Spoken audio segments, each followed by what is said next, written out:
Since Sunday is a rest day, sumubo kami mag-ukay-ukay sa tapat ng Villasis Municipal Hall. Ang daming magagandang branded clothes. Yung iba nga may tag pa talaga.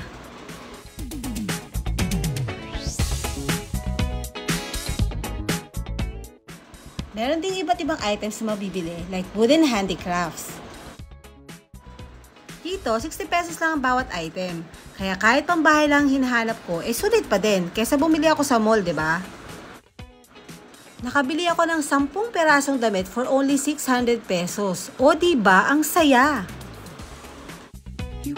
After ukay-ukay, tumawid lang kami ng kalsada para tikman ng street food. Bumili ako ng kwek-kwek kasi na-miss ko na naman ang sukang Ilocos.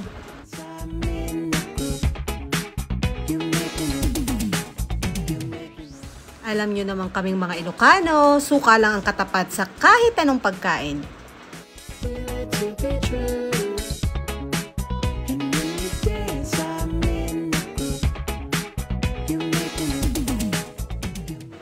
Eto na, ipapakita ko na sa inyo ang mga nabili nating mga damit.